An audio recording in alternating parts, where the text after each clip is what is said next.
আজকের দিনটি খুবই ভালো কেটেছিল, তাই ভাবলাম তোমাদের সাথে শেয়ার করি। সকালবেলা উঠে তো আমি রোজ দিনের মতো স্নান পুজো করে আবার রান্নাঘরে চলে গেলাম রান্না করতে। ব্রেকফাস্টটা করার পরে কিন্তু আমি লাঞ্চে একটা স্পেশাল মেনু আজকে করব, যেটা লং ব্লগ তোমরা এখানে ক্লিক করে দেখে নিতে পারো। আমি আর এখানে ডিটেলসে কিছু বললাম না, চলো রান্না করে আমি চলে এসেছিলাম রুমে আর রোদ্রুতে বসেছিলাম। এমন সময় বিয়ের পুরনো স্মৃতিগুলো চোখে পড়লো। রিলেট ভিডিওতে ক্লিক করে তোমরা কিন্তু দেখে নিতে পারো, আমি শেয়ার করে রেখেছি আমার চ্যানেলে। পরে খাওয়া দাওয়া করে একটু ভিডিও এডিট করে তোমাদের সাথে শেয়ার করলাম। বিকেলবেলা একটু ঠান্ডা ঠান্ডা লাগছিল, তাই এই ড্রেসটা পরে নিলাম, পরে আবার ছাদে যাবো জল দিতে।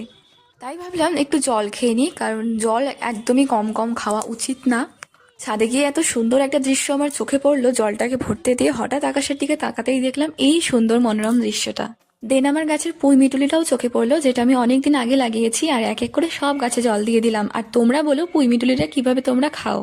আর সব গাছে জল দেওয়া হয়ে গেলে সন্ধ্যাবেলা সন্ধ্যে দিয়ে আমি রান্নাঘরে চলে এসেছিলাম। বাড়িতে অনেক লোক এসেছিল, সবার জন্য চা করে আমি শুধু বিস্কিটটাই ডুবিয়ে খেলাম চায়ে। রুটি বেগুন ভাজা করে রাতে খেয়ে ঘুমিয়ে গিয়েছিলাম। টাটা।